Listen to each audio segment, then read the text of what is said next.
Let's jump into now the Ringgold Rams, and keeping track of Ringgold's players on social media and their accounts on Twitter and everything. You wouldn't guess that Ringgold is a 1-6 team, right? Or a 1-7 team, or 1-6 team. I don't know why I wrote.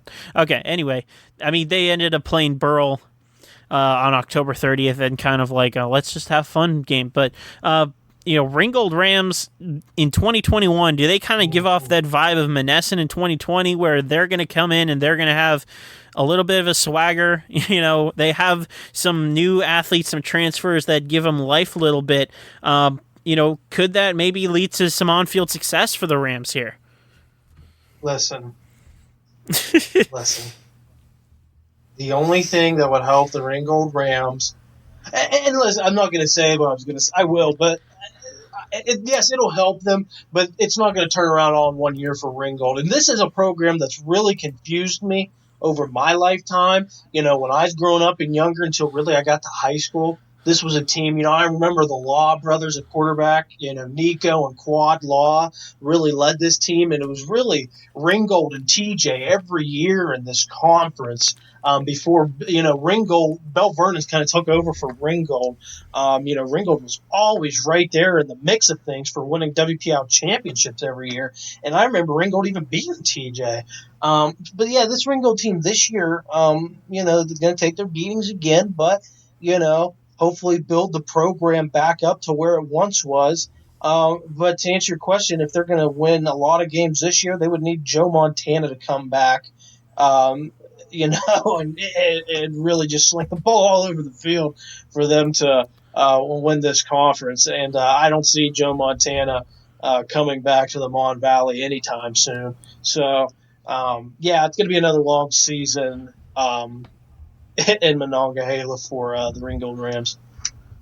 But they got new uniforms, Jeremiah. That's always a positive. So, feel good play. Yeah, it's going to be hard for me to see Ringgold. Maybe I don't even know if Ringgold wins a game in this conference. Maybe against Trinity or West Mifflin. Even that maybe be a long shot, but.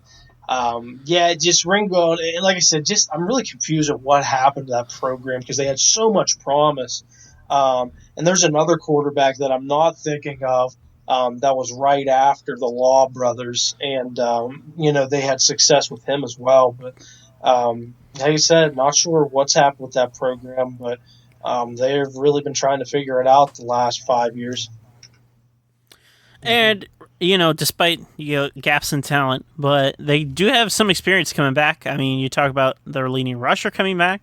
You're talking about a transfer in DeAndre Dotson at quarterback. You're talking about a wholesale better in the trenches. So I'm trying to lighten the mood here as Jeremiah just took down basically all of our Ringgold fans listening. But yeah, looking at the schedule, they don't have an away game until October. So.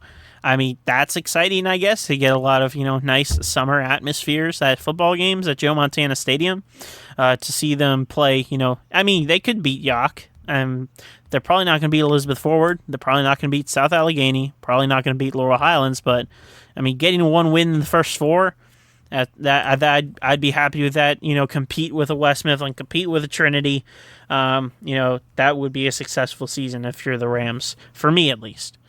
Any final thoughts here?